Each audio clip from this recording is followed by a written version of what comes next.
তবে কি অরিজিৎ সিং আর গান গাইবেন না? খ্যাতনামা ভারত গায়ক অরিজিৎ সিং নতুন করে আর কোনো প্লেব্যাক গানের দায়িত্ব নেবেন না।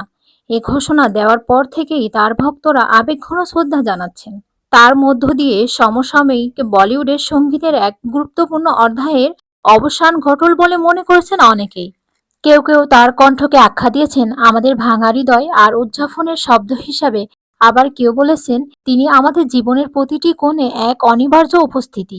ভারতীয় চলচ্চিত্রে প্লেব্যাক গান বলতে বোঝায় স্টুডিওতে রেকর্ড করা গান, যেগুলোর সঙ্গে পর্দায় অভিনয় শিল্পীরা ঠোঁট মেলান।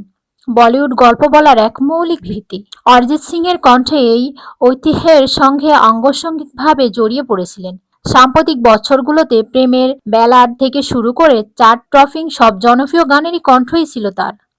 ৩৮ বছর বয়সী এই শিল্পী, যিনি অ্যাড শিরানের মতো আন্তর্জাতিক পপ আইকনের সঙ্গেও কাজ করেছেন, মঙ্গলবার ইনস্টাগ্রামে নিজের সিদ্ধান্তের কথা জানান। তিনি লিখেন, আমি এখানেই থামছি। এটা ছিল এক অসাধারণ যাত্রা।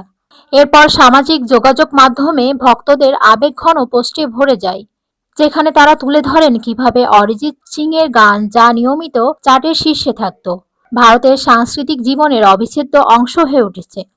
তিনি কেন প্লেব্যাক গান ছাড়ছেন সে বিষয়ে নির্দিষ্ট কোনো ব্যাখ্যা দেননি, তবে প্রতিবেদনে বলা হয়েছে তিনি আগের চুক্তিবদ্ধ কাজগুলো শেষ করবেন এবং বাণিজ্যিক চলচ্চিত্রের বাইরে স্বাধীনভাবে সঙ্গীত চর্চা চালিয়ে যাবেন।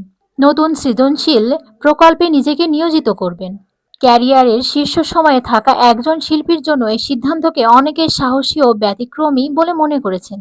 সম্প্রতি লন্ডনের ওয়েম্বলি অ্যারেনাতে পূর্ণ দর্শকের সামনে গান পরিবেশন করেন অরিজিৎ সিং, যা খুব কম ভারতীয় প্লেব্যাক শিল্পীর ভাগ্য জোটে। তার কণ্ঠ ক্লান্ত অথবা মোলায়েম, অন্তরঙ্গ এক দর্শকেরও বেশি সময় ধরে বলিউডে হৃদয় ভাঙা, আকাঙ্ক্ষা আর পুনর্মিলনের গল্প বলে গেছে কোটি মানুষের জন্য। তবে খ্যাতির শীর্ষে তিনি বরাবরই তারকা খ্যাতির আড়ালে থাকতে পছন্দ করেছেন। নিজের সাফল্য নিয়ে তার মধ্যে এক ধরনের অনীহা চোখে পড়ে।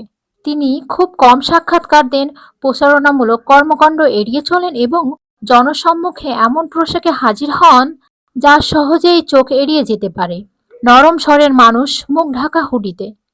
এক প্রাথমিক সাক্ষাৎকারে ফোর্বস ইন্ডিয়াকে তিনি বলেছিলেন, আমি তারকা হতে ঘৃণা করি।